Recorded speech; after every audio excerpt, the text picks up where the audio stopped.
Olá, pessoal, estamos aqui mais uma vez no programa Proteção Tendências. Eu sou Alexandre Guzmão, da revista Proteção, e hoje vamos abordar mais uma vez o tema os impactos do PGR nas empresas, nos profissionais e na sociedade brasileira como um todo.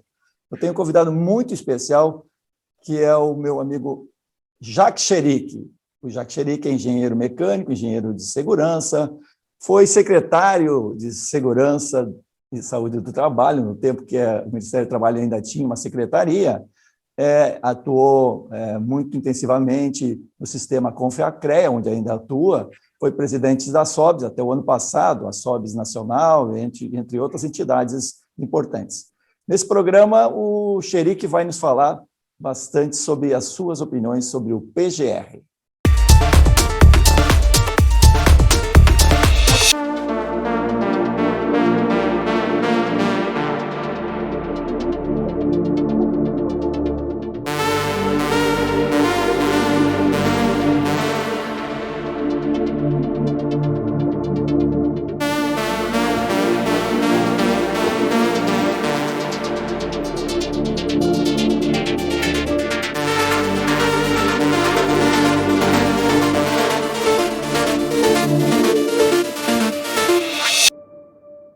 Todo trabalho precisa de segurança, por isso existe um mar-luvas para todos os riscos que você possa enfrentar.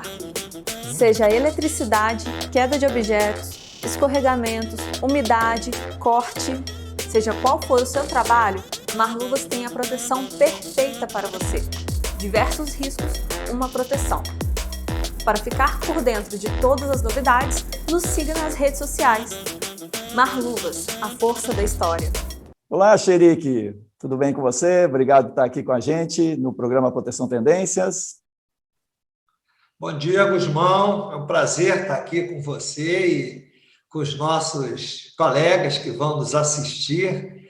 É muito importante essa imagem, essa ideia que você está trazendo, né, de uma universidade proteção que possa levar todas as informações para os nossos colegas prevencionista através dessa mídia moderna, né? A gente sabe que, além da sua revista, que eu recebo todo mês, eu acho importante que a gente tenha também essas informações nesse formato, que é muito importante nos dias de hoje. Prazer estar aqui com você e com todos que vão nos assistir. Valeu, Cherique, é muito bom contar com você aqui. Bom, Cherique, nosso programa ele tem uma linha, uma estrutura que fala, basicamente são 3 perguntas que a gente faz para todos os convidados sobre esse tema. Então, são as 3 perguntas que é o seguinte: o impacto que o PGR vai provocar nas empresas, é a primeira pergunta. A segunda pergunta é como os profissionais de segurança e saúde do trabalho têm que se preparar para as mudanças que o PGR vai gerar. E a terceira pergunta é mais um neologismo aí que eu criei, aí, não sei se já tinha sido criado, mas eu resolvi inventar. Corremos o risco de PPRar o PGR, né? Ou seja, virar uma coisa cartorial, uma coisa de um documento que é só para inglês ver, né? E pouco atuar no real sentido, que é a prevenção de acidentes e doenças. Bom, mas vamos começar, então, a sua avaliação. Qual é o impacto que o PGR vai provocar nas empresas de uma maneira mais concreta? Bom, Guzmão, deixa eu começar bem do início, né?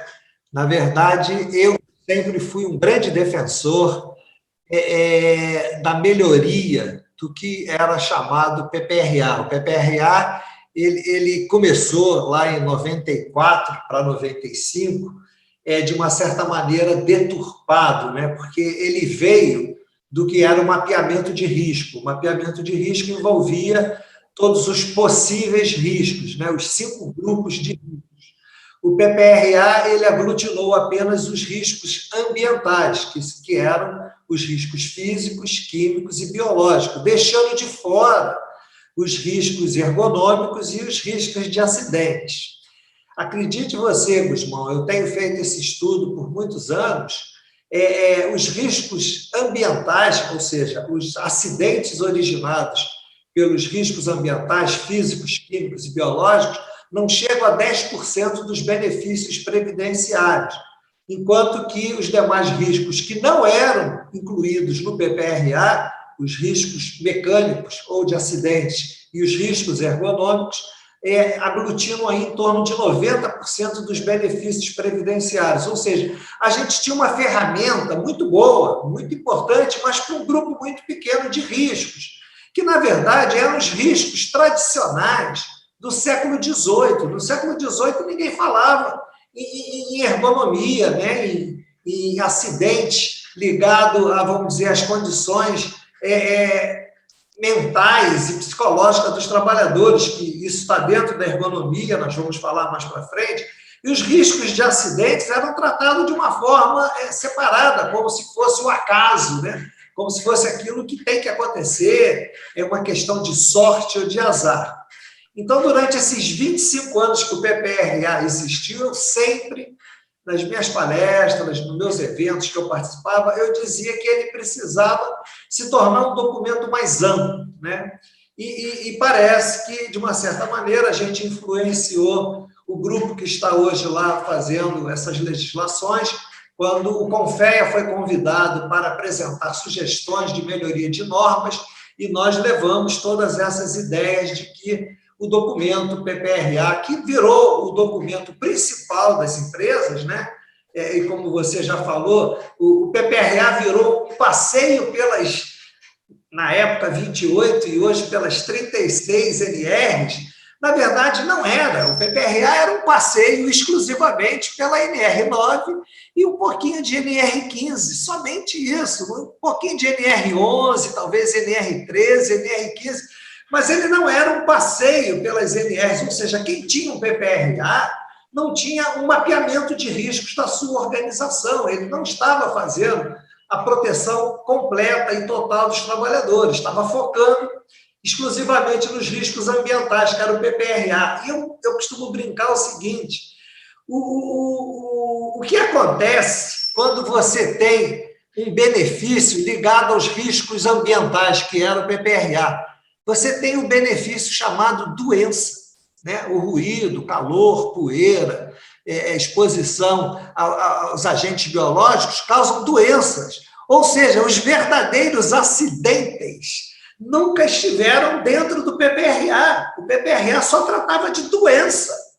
Tudo que estava dentro do PPRA era para proteger o trabalhador de uma forma muito boa, muito inteligente, de possíveis agravos à sua saúde, e não aos acidentes, que são 90%. Né? Na verdade, os mecânicos são 60% de todos esses acidentes. Então, durante esses anos todos, como você disse, o PPRA virou a ferramenta única da empresa, mas de uma forma muito singela, muito simplista, porque tratava só de uma parte pequena dos benefícios possíveis que uma organização podia ter. E aí vem a ideia do PGR, que sempre existiu, né? Nós tínhamos o PGR em formato de APRs, né? Na verdade, um PGR é o somatório das APRs, ferramenta que a gente já usava há muitos anos para complementar as questões de análise e avaliação de risco das empresas. Quem fazia só o PPRA, a gente sabe, os profissionais que tinham pouco conhecimento, mas os profissionais com mais conhecimento, com mais sabedoria, avançavam um pouquinho mais na análise de risco através das APRs, que são as análises preliminares de risco. Esse conjunto de informações é o que hoje, a partir do dia 2 de agosto, nós vamos chamar de PGR, que é o Programa de Gerenciamento de Riscos, que, na verdade, é uma ferramenta da norma que vai tratar do gerenciamento dos riscos ocupacionais. O PGR está embutido no GRO da organização. E aí, dentro do PGR, nós vamos ter agora sim, né?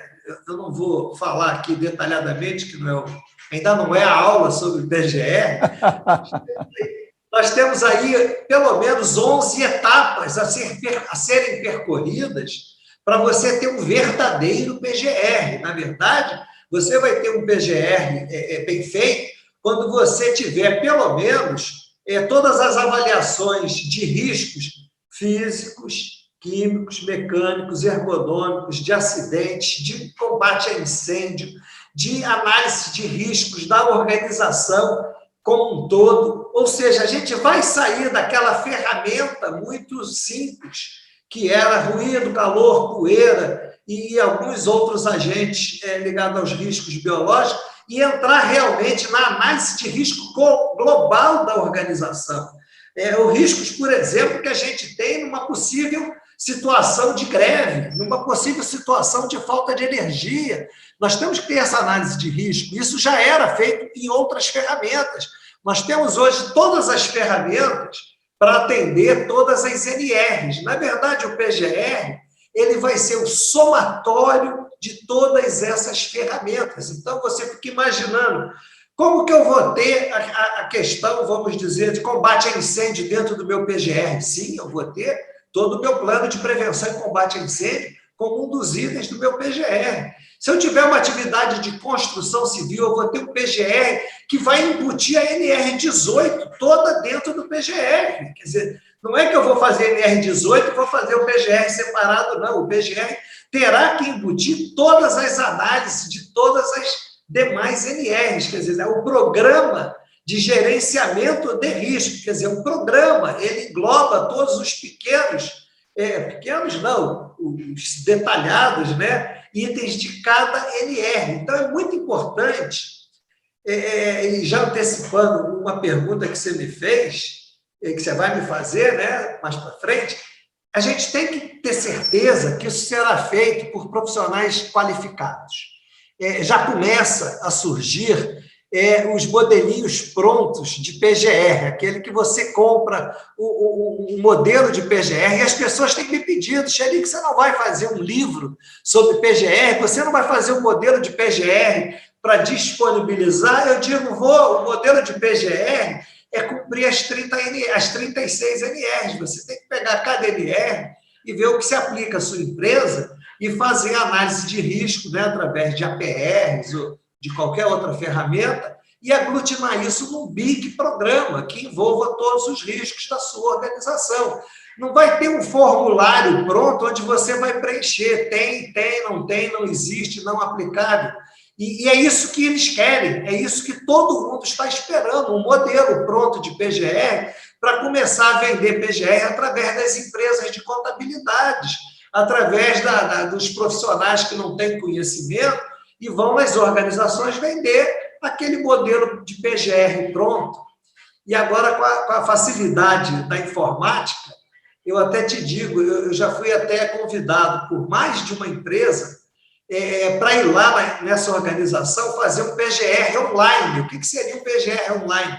É que você coloca todas as possíveis informações já num produto informatizado em forma de banco de dados, e o profissional que vai fazer o PGR simplesmente digita lá, tem, não aplicável, isso ou aquilo. Ou seja, querem transformar um programa que precisa de inteligência, que precisa de análise, que precisa de avaliação, né? Você, para fazer uma análise de risco, você tem que ter conhecimento do ambiente de trabalho, você tem que avaliar probabilidades, gravidades e frequência. Como que você avalia probabilidade, gravidade e frequência de um evento acontecer se você não tiver a presença no ambiente, se você não conhecer aquela atividade, como ela se desenvolve? Como que eu vou saber qual é a minha análise de risco, ou seja, qual é o potencial de risco?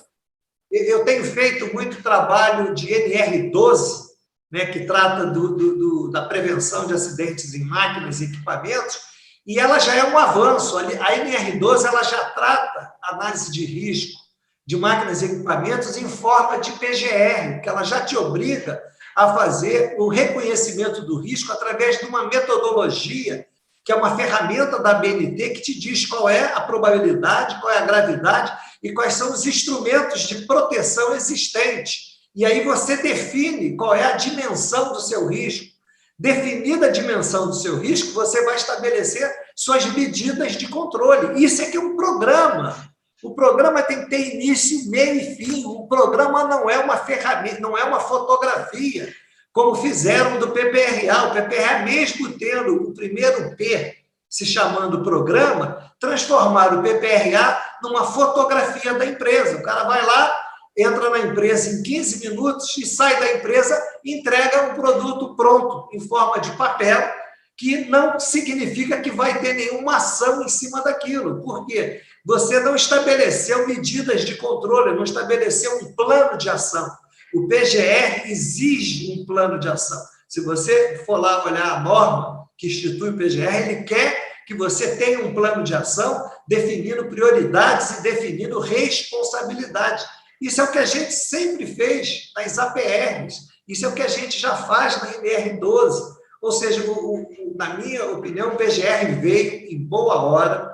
Tem muita gente que brigou contra isso, eu sempre briguei a favor, eu acho que ele vai ser muito importante, mas agora já na sua segunda pergunta, Gusmão, se não tivermos profissionais qualificados, se não tivermos profissionais com conhecimento de análise de risco, conhecimento de probabilidade, de gravidade, de meios de proteção, nós corremos, sim, o risco de PGRizar esta ferramenta. Ele virá um documento... Não, PPRar. Ele vai PPRar o PGR, ele vai ser PGRizado.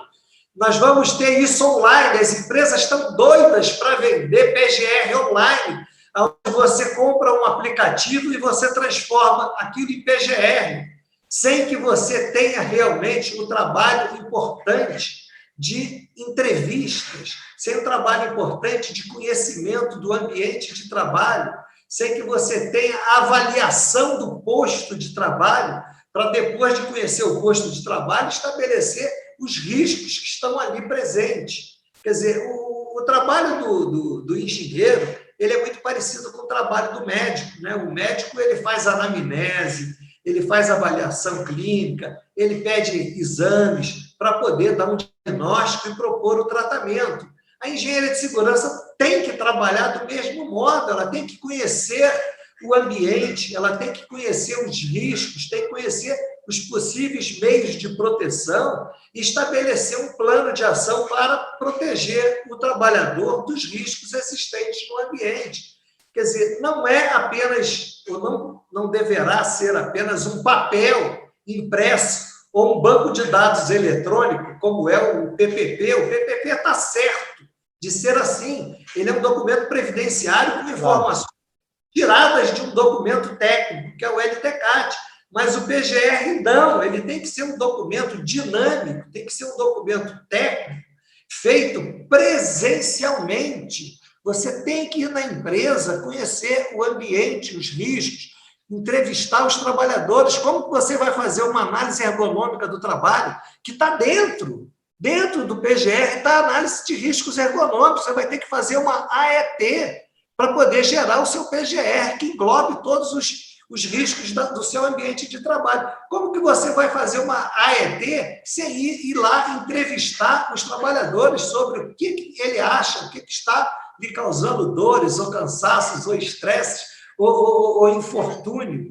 Quer dizer, não é um papel muito ligado, quer dizer, o papel que eu digo, o documento, né, ligado a apresentar para fiscalização. Ele é um documento que deverá ser usado, no meu ponto de vista, para proteger o trabalhador e não para proteger a empresa. O PPRA, a empresa faz e diz, bom, eu já fiz o PPRA, quando a fiscalização vier aqui, eu entrego o PPRA. O PGR, não. O PGR é um documento que, se bem feito, quando informar quais são as medidas corretivas para proteger o trabalhador, para mitigar os riscos, aquilo ali, a empresa deverá ter que cumprir aquilo, dentro de um plano de ação, dentro de um prazo.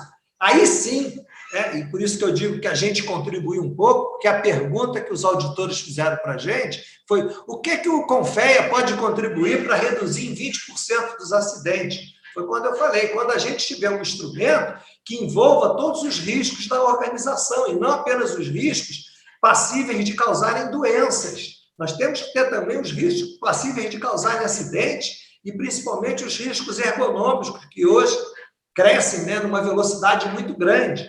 Então, nós temos que ter um programa que englobe tudo, e se você tiver uma ferramenta muito bem feita, se tiver um documento muito bem feito, com certeza, pelo menos esses 20% você vai reduzir no programa global do Brasil. Obviamente que tem empresa que não tem risco ergonômico, tem empresa que não tem risco mecânico, tem empresa que não tem risco de ruído, de calor. Cada empresa tem as suas características, mas o Brasil como um todo tem 90% de benefícios de riscos mecânicos e riscos ligados à ergonomia. Então, a gente está esqueceu isso. A NR12 veio, mas não pegou de vez ainda. Aí, no Rio Grande do Sul, em São Paulo, a gente tem algumas empresas que têm trabalhado muito nesses mecanismos, mas a gente precisa que no PGR a gente tenha isso tudo.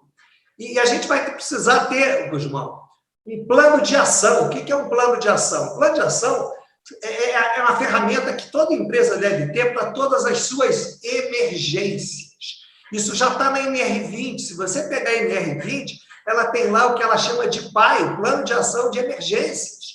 Você vai ter que ter um PAI dentro do PGR, e um PAI não só para combustíveis, você vai ter que ter um PAI para todos os possíveis riscos da sua organização. Então, você está vendo qual é a importância do PGR, qual é o tamanho do PGR, qual é a necessidade de profissionais capazes de fazer um PGR que atenda o que a legislação diz que deve atender.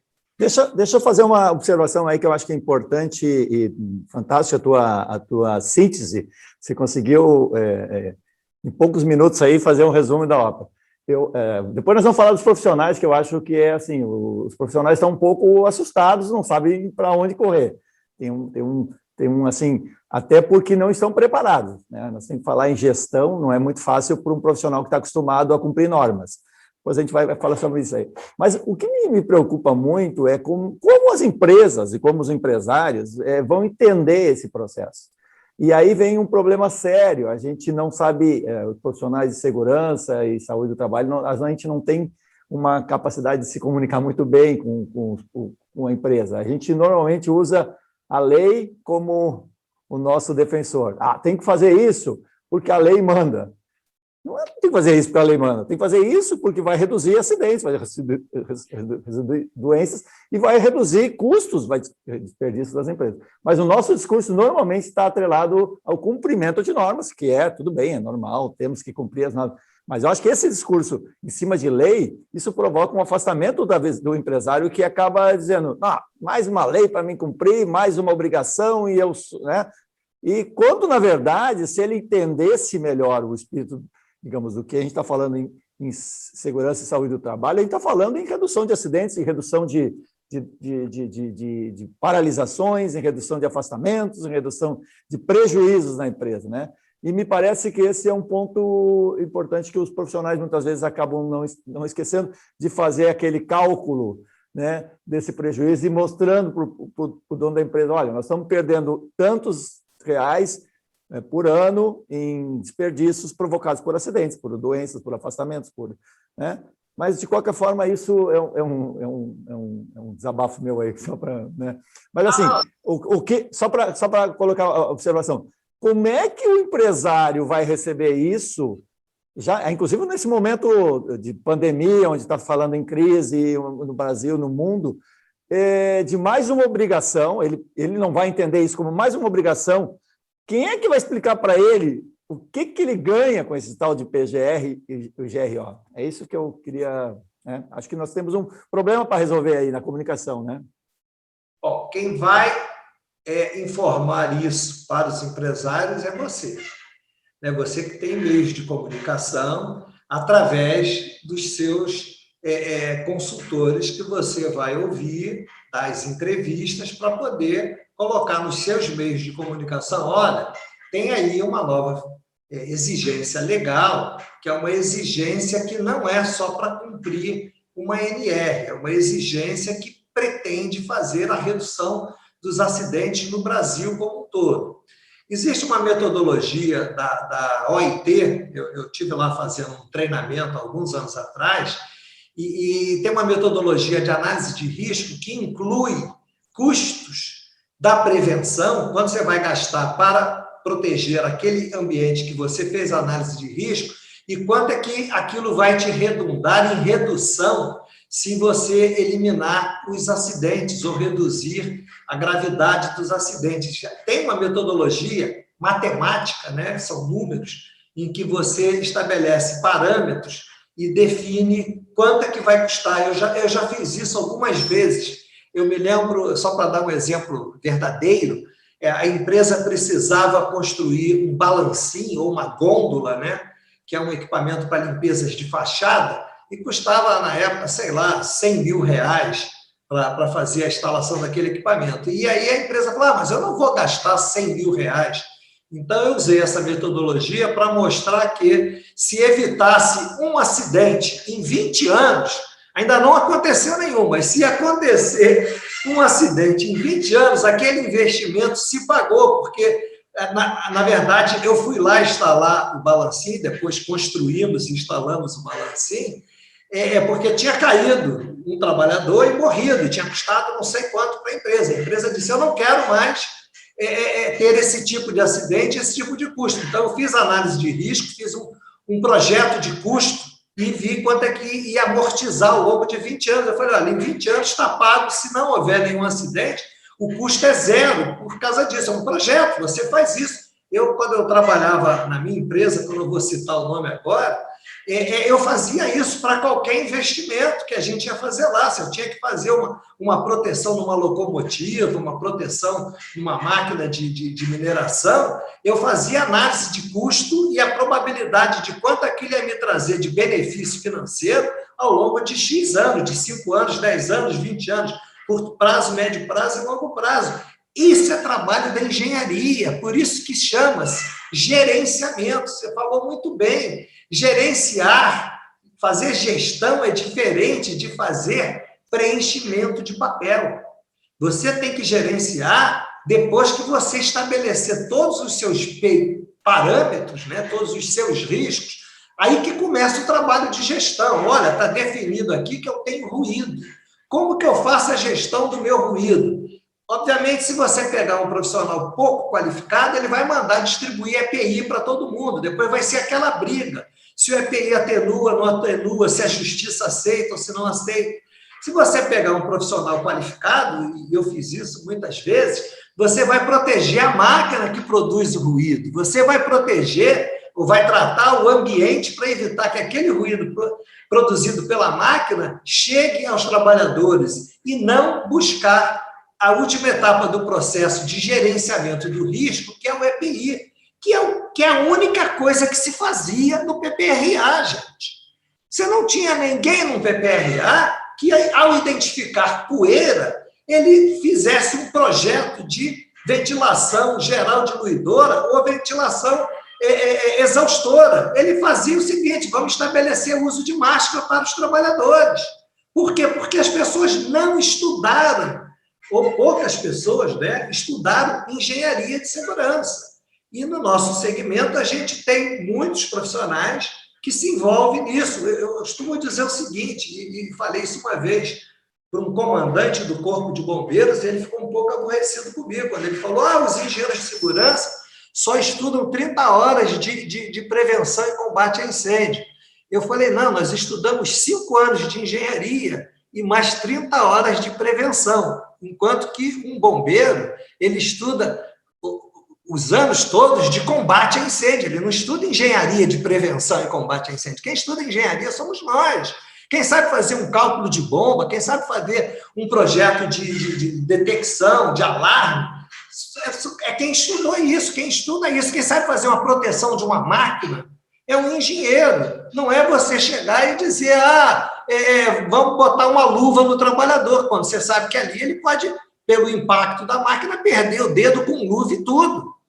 Então, na verdade, a gente precisa qualificar os trabalhadores e informar os empregadores. Eu acho que a revista Proteção, a Proteção TV, nós, através da SOBs, através das entidades, através do sistema CREA, CONFEA, a gente tem que realmente investir muito na qualificação dos profissionais. Se não isto virá, como foi, eu brincava dizendo o seguinte, nós vamos voltar a ter PGR de 1,99, que eram os PPRAs de 1,99, onde o profissional entrava na empresa e dizia: estive na empresa no dia tal e detectei a presença de ruído, calor, poeira em excesso. Portanto, todos os trabalhadores têm direito ao adicional de insalubridade e periculosidade.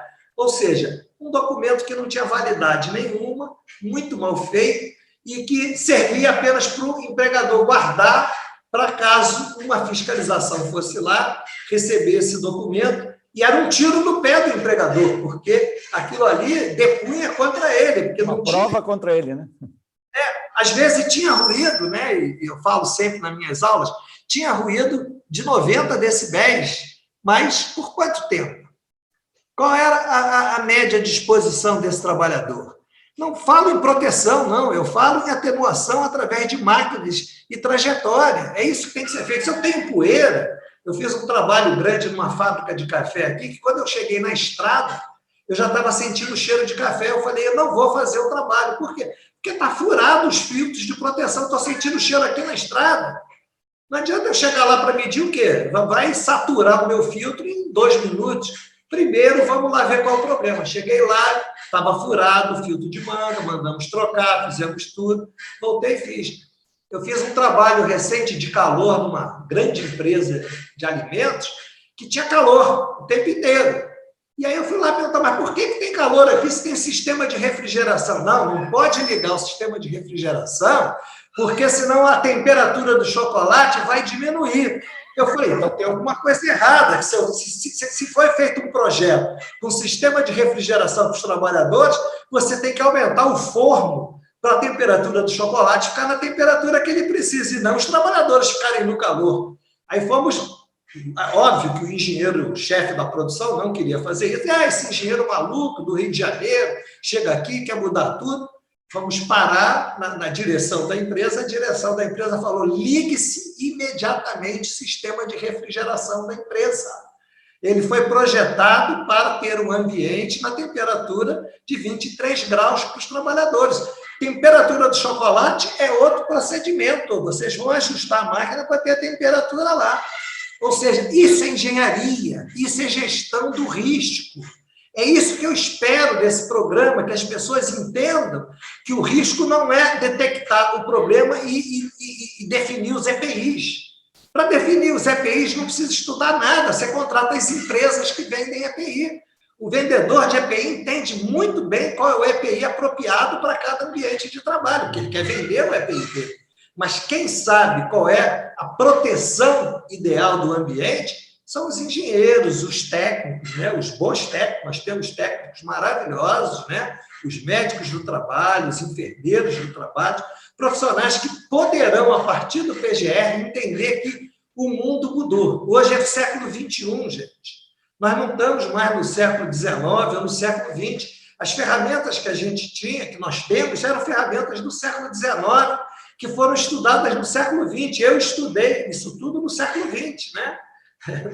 No século passado. Eu fiz meu curso de engenharia de segurança em 75. Ainda faltaram 25 anos do século XX. Hoje a gente já está com 21 anos do século XXI e tem gente ainda trabalhando com as ideias do século XIX, que foram as que foram estudadas no século XX, gente. Ou nós evoluímos, ou vamos continuar a produzir papel pintado de R$ 1,99 chamados de PGR. Perfeito. Bom, só voltando um pouquinho na questão dos profissionais, assim, você fez um mapa perfeito de como deve se preparar esse profissional. Na verdade, assim, eu sinto que as pessoas estão bem assustadas e perdidas, né? Se você tivesse que dar um conselho para um profissional agora que não tem muito, tem assim uma bagagem do tradicional, mas assim, o que ele precisaria de ferramentas urgentes agora, né? Análise de risco, gestão, o que você sugeriria que ele fizesse alguns cursos de qualificação, né? Nesse momento, qual é o caminho que você acha que são os mais importantes? Você já falou alguns, mas só para reforçar um pouquinho. Eu diria, Gusmão, que para ele não se cansar estudando todas as NRs, que ele desse uma volta na empresa, identificasse quais são os riscos que existem na organização. Identificados os riscos, ele vai estabelecer um programa para cada tipo de risco. Se eu tenho risco de incêndio, eu tenho que fazer um programa voltado para a proteção contra risco de incêndio. Eu tive recentemente, e estou fazendo ainda um trabalho numa empresa muito grande de aviação, que o problema lá é risco de incêndio durante a manutenção das aeronaves. Então, o PGR lá vai ser muito pesado, muito forte, na parte de prevenção e combate ao incêndio.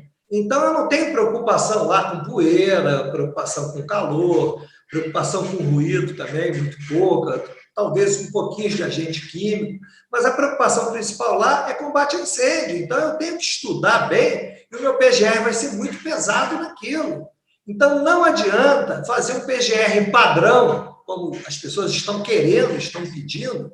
O PGR padrão passeando pelas 36 NRs, e uma hora lá, por exemplo, você chega lá numa NR, movimentação de cargo, o cara vai botar não aplicável. Ou seja, ele está lendo um documento pronto e está identificando ali que aquilo não existe na empresa. Ele tem que identificar primeiro quais são os riscos e montar a estrutura do programa dele, dizer, olha, a empresa, os principais riscos identificados na empresa são esses, esses e esses. Então, para cada risco identificado, ele vai ter uma NR para atender.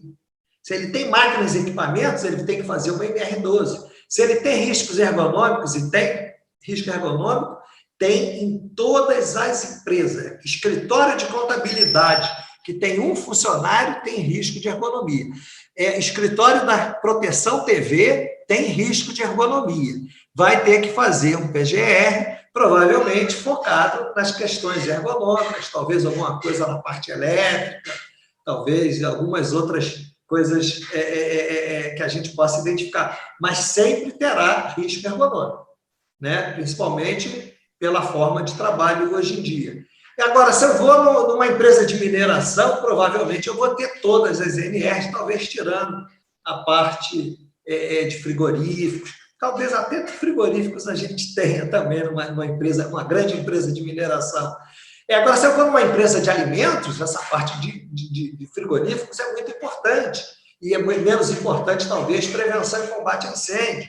Então, eu tenho que saber fazer o meu programa de gerenciamento de risco. Você vê que o programa, quando ele foi feito, ele não definiu objetivamente como é que você vai fazer, ele deixou a critério de cada um fazer o seu programa por causa disso. E eu acho que isso está assustando todo mundo, né? Não tem a receita de bolo, e daí ninguém sabe, não sabe que caminho. As pessoas estão acostumadas com receita de bolo, né, nessa área. A receita de bolo é visite, trabalho, identifique os riscos e faça o planejamento da prevenção e da proteção dos trabalhadores quanto àqueles riscos. Seu PGR vai ficar maravilhoso. E mais, já temos ferramentas para todos os riscos. Qualquer risco que você me disser aqui agora, eu te mando em meia hora uma ferramenta feita por mim ou por outros colegas para atender a forma de gerenciar aquele risco. A mais simples é a PR. Você vai fazer uma PR daquele risco, você vai ter que aprender a fazer a PR. Eu já dei centenas de cursos treinando pessoas como fazer uma análise de risco. Se você não sabe fazer uma análise de risco, então você está querendo sugestão, monte um treinamento de vem aprender a fazer a PR corretamente com fulano de tal. Aí o cara vai lá, vai ensinar a diferença entre o risco de andar de bicicleta e o risco de andar de avião.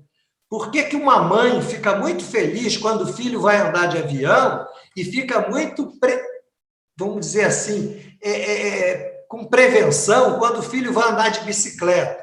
Por quê? Porque a probabilidade de acontecer um acidente de bicicleta é muito grande e a probabilidade de acontecer um acidente de avião é muito pequena, mas a gravidade de um acidente com avião é o filho dela morrer. E a gravidade numa bicicleta é ele ralar o joelho, no máximo quebrar um braço. Então, quando eu faço uma matriz matemática de probabilidade, gravidades e meios de proteção, eu defino qual é o risco de andar de bicicleta, o tamanho do risco matemático, e o tamanho do risco de andar de avião, gente. As pessoas têm que aprender isso. Enquanto você não aprender isso, você não está fazendo engenharia de segurança. Lembrando que engenharia de segurança não é dos engenheiros. Engenharia de segurança é de todo mundo, né? Uma engenharia de um prédio envolve engenheiros, técnicos, arquitetos. A engenharia é um conjunto de ações para obter um resultado. Então, a engenharia de segurança é isso, é você conhecer os riscos para estabelecer medidas de controle e acompanhar essas medidas de controle com responsabilidades, custos, qual o investimento disso. Tem matriz para definir custos de investimento para a proteção dos trabalhadores e resultados.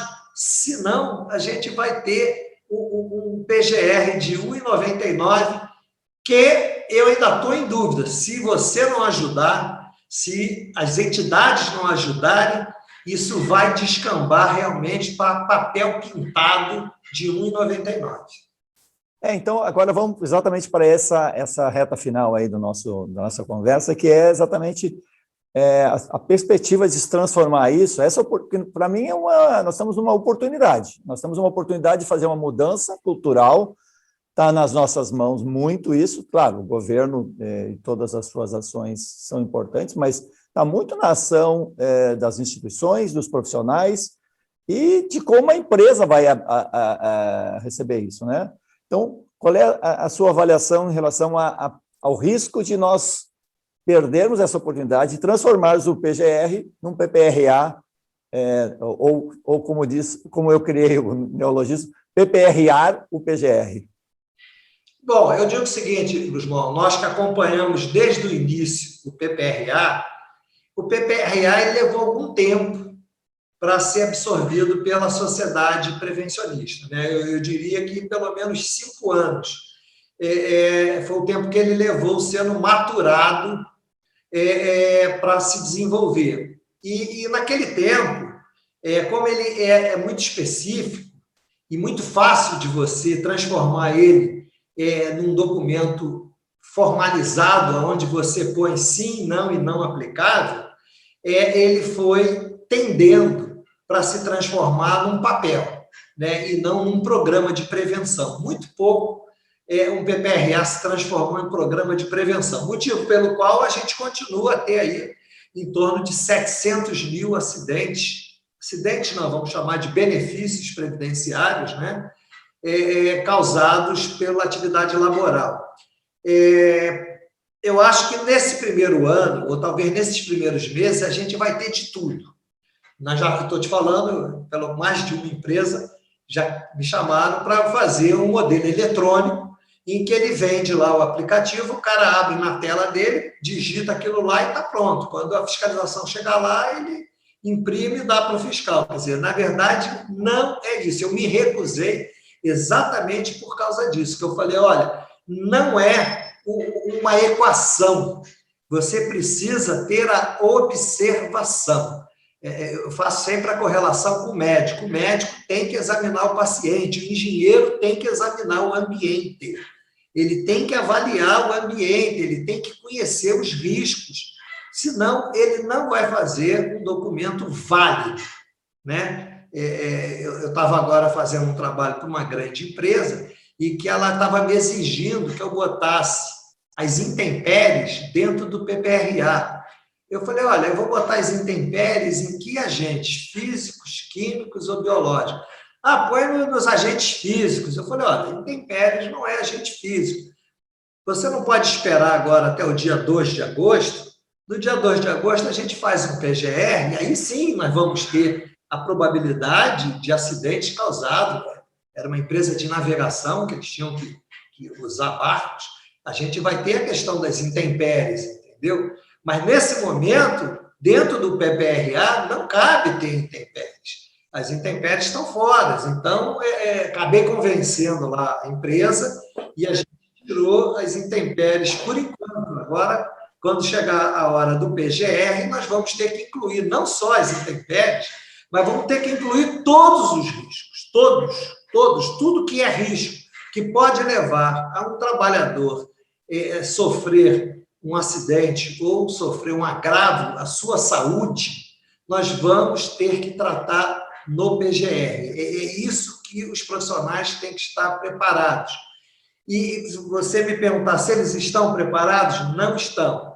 As empresas que vendem documentos vão querer vender esses documentos no dia seguinte, vão fazer um documento lá padrão e vai marcar com um xizinho, sim, não, sim, não, sim, não, sim, não, e vai disponibilizar isso para a empresa.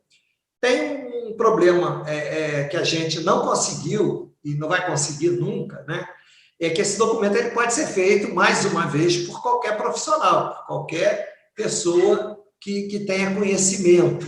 Não precisa ser um profissional específico, né? Eu dou como exemplo o PCMSO, tem que ter um médico do trabalho coordenador. O PGR não tem que ter um engenheiro, ou um médico, ou um técnico coordenador. Tem que ser um profissional que tenha condições de realizar o documento. Isso é uma dificuldade muito grande, e eu entendo essa dificuldade, porque esse é um documento que vai abranger todas as empresas, até a Proteção TV, né? Você vai ter que fazer o seu PGR no dia 3, você faz aí o PGR com facilidade, que você é expert nisso, envolve todas as empresas. Você imagina se você tivesse que contratar um engenheiro para ir aí fazer. Mas você contrata um médico para fazer o seu PCMSO. Vai ter certeza que seu PCMSO dos seus funcionários é assinado por um médico coordenador. Então, nós precisamos evoluir. Eu não acho que tem que ter reserva de mercado, tem que ter exclusividade, eu acho que tem que ter conhecimento, tem que ter qualidade nos documentos. E a qualidade só virá com a capacitação desses profissionais.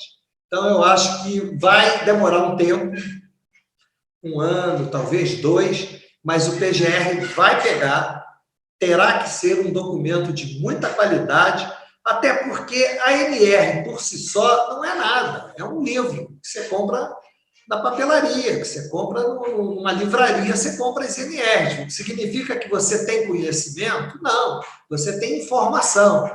O conhecimento vai se transformar no momento que você aplicar aquelas NRs. E depois, eu costumo dizer, a sabedoria virá com a prática desse conhecimento. Aí você vai saber fazer. Hoje, poucas pessoas têm a sabedoria para fazer isso. Tem gente que sabe fazer uma NR, tem gente que sabe fazer outra NR, tem gente que sabe fazer outra NR, tem gente que sabe fazer um capítulo, um anexo da NR, tem gente especializada no anexo 3 da NR15 agora, a parte de calor. Nós estamos falando em gestão. A gente precisa de ter profissionais que saibam fazer a gestão de todos os riscos. Isso é importante. Esse profissional é um profissional que vai se qualificar, que vai poder oferecer para as organizações documentos de qualidade ou vai estar dentro da organização e produzir esse documento para a sua empresa. Eu costumo dizer o seguinte: aqueles 2 acidentes com barragens que aconteceram no Brasil, se a gente tivesse PGR, provavelmente, não digo com certeza, o PGR teria identificado um risco daquilo lá num documento da área de saúde e segurança, porque quando o acidente aconteceu, quem morreu, e eu falei isso logo no primeiro momento, foram trabalhadores, foi acidente de trabalho, estavam todos trabalhando. A barragem não é uma questão operacional, não, a barragem é uma questão de saúde e segurança, porque se ela se romper, quem morre é o trabalhador durante seu exercício laboral. Então, aquilo foi um acidente de trabalho. Então, no PGR, e eu usei esse argumento lá quando eu falei, vai ter que ter isso. Você tem riscos ambientais, você vai incluir os riscos ambientais. Hoje, no PPRA, não tem risco ambiental. Isso é feito lá por outros documentos, por outras ferramentas. Se o risco pode oferecer agravos ou lesões para os trabalhadores, ele deverá estar dentro do PGR. Esse é o conceito de uma ferramenta do século XXI.